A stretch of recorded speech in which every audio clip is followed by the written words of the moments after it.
ஏன்னா அந்த மாதிரில ஷூட் பண்ணிருக்காங்க அப்படின்னு சொல்லும்போது மேபி ஸ்ரீலங்கால நடக்கிற கதையா கூட இருக்கலாம் இல்லையா? யோசிக்கிறேன். புரியுது. ஆமா, ஆமா. தெரியல, நம்ம படம் வந்தா தான் தெரியும். நம்ம அவ்வளவு தூரம் உள்ள போயிட்டு அப்படி கதையெல்லாம் கணிக்க வேணாம்.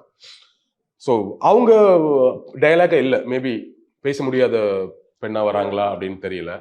உன்னோட பாஷையில சொல்லலாம் தம்மம் அப்படின்றாரு. தம்மம் அப்படிங்கிறது புத்தரின் தம்மம் வாங்க. புத்தரோட போதனைகளை நம்ம அப்படி யூஸ்வலா நம்ம போதனைகள்னு சொல்லுவோம். அது அப்படி இல்லாம புத்தரின் தம்மம் அப்படின்னு சொல்லுவாங்க. ஸோ அதுக்கு நிறைய மீனிங் இருக்கு. தம்மம்னா ஒரு எத்திக்ஸ், அறம் அப்படிங்கிற ஒரு மீனிங் இருக்கு. போதனைன்னு ஒரு மீனிங் இருக்கு. ஸோ அவங்கள உன்னோட பாஷையை சொன்னா தம்மம் அப்படின்னு சொல்லும்போது மேபி அவங்க ஸ்ரீலங்கன் இருக்கலாம், பொண்ணா பெண்ணா இருக்கலாம். இருக்கலாம். அப்ப கண்டிப்பா நான் சொல்ற மாதிரி ஸ்ரீலங்கன்ல ஒரு சீக்வன்ஸ் வந்துரும்ல. ஆமா, டிஃபால்ட்டா பொண்ணை தூக்கிட்டு போறாங்கன்னா பொண்ணை அங்க இருந்து பிடிச்சிட்டு அங்க இருந்து வர அந்த அளவுக்குலாம் நான் போகல. நார்மலா ஒரு சீக்வன்ஸ் ஒன்று சொன்னேன் இல்ல. ஸோ அந்த மாதிரி சொல்லுவோம். மோரோவர் இவரோட படங்கள் எல்லாமே இந்த ஸ்ரீலங்கன் விஷயத்தை கொண்டு வரதுல இவருக்கு ஒரு அந்த உணர்வுடைய நபரா நமக்கு ஆதி சுப்ராஜ் அவர்களை பாக்குறோம் இல்லையா? அந்த ஈழம் குறித்த விஷயங்களை வைப்பாரு. ஜெகமே தந்திரம் கதையே அதுதான். ஷார்ட் பிலிம்ல இருந்தே அவருக்கு அந்த உணர்வு இருக்குன்னு சொல்லும்போது அந்த கேரக்டர் ஒரு டச் பண்ணாம இருக்க டச் பண்ணுவார். ஸ்ரீலங்கன் பெண்ணா இருக்கலாம், ஒரு ஈழ பெண்ணா இருக்கலாம்.